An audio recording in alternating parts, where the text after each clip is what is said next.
que ver con el anuncio de Boris Johnson, que ya anunció que abandona el cargo en Gran Bretaña. Se va azotado por un montón de escándalos. 30 funcionarios renunciaron en las últimas horas. 59 funcionarios.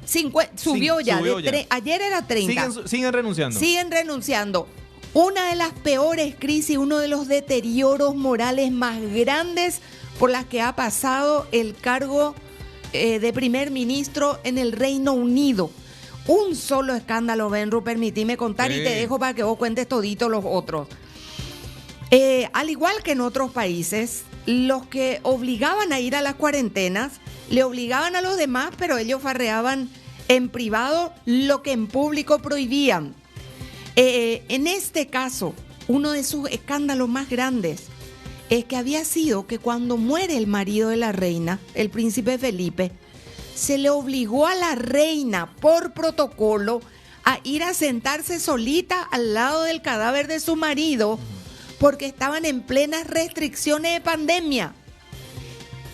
Sin embargo, la noche antes, este señor estuvo de gran farra, con abundante riego de alcohol, mientras la señora tenía que velar sola a su esposo sin poder apoyarse en sus hijos, en sus nietos, en nada, porque estaba prohibida la aglomeración. Benro. Excesos de alcohol, altercados, salidas por puertas traseras a altas horas de la madrugada mientras todos los británicos estaban encerrados en sus viviendas. Esa es una de las situaciones, el caso del Partygate, Después está el caso de que le hizo firmar a la reina una nota donde en medio de la situación del Brexit solicitaba que se suspenda el Parlamento por 5 semanas, una situación que después la Corte Suprema calificó de ilegal, y esto puso en entredicho legal a la propia reina, a la cual el propio Boris Johnson le tuvo que pedir disculpas. Otra situación, las lujosas obras de su apartamento.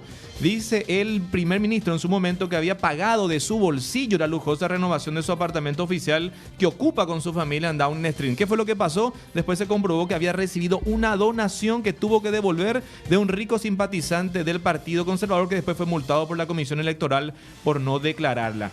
Otro de los escándalos, la gestión de la pandemia, fue duramente criticado por su errática gestión durante el COVID-19. Además, la inflación de 9%, una situación récord en los últimos 40 años, y la última gota que colmó el vaso fue el nombramiento en febrero pasado de Chris Pincher como subjefe del grupo parlamentario conservador, que acaba de renunciar la semana pasada tras haber aceptado que había tocado a 2 hombres. Estoy buscando y estoy leyendo solamente la BBC, que es el órgano oficial de ellos, y dice: el primer ministro del Reino Unido, Boris Johnson, anunció este jueves su dimisión tras el último escándalo que sacudió a su gobierno y provocó una cascada de renuncias en el Ejecutivo.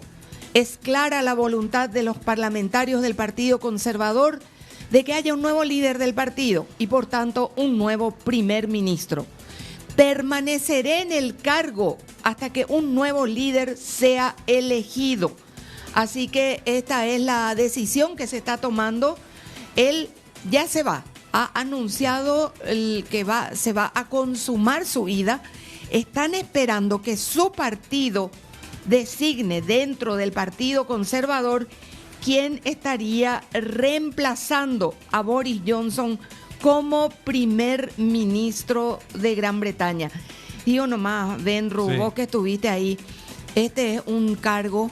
Uno de los escándalos, Benru, se descubrieron unos WhatsApps donde el tipo le pedía ayuda, como $400,000 a un integrante de su partido para remodelar Downing Street, porque él quería tener un poco más de lujo ahí en la casa. Por eso después el primer ministro dice: no, lo mío fue una inversión de mi bolsillo, yo saqué plata, y después se pudo corroborar que fue la donación de ese líder de su partido, que después tuvo que declarar eso en sus finanzas. Y ya arrancó obviamente esta carrera por reemplazar al primer ministro, que va a permanecer en el cargo hasta el mes de octubre.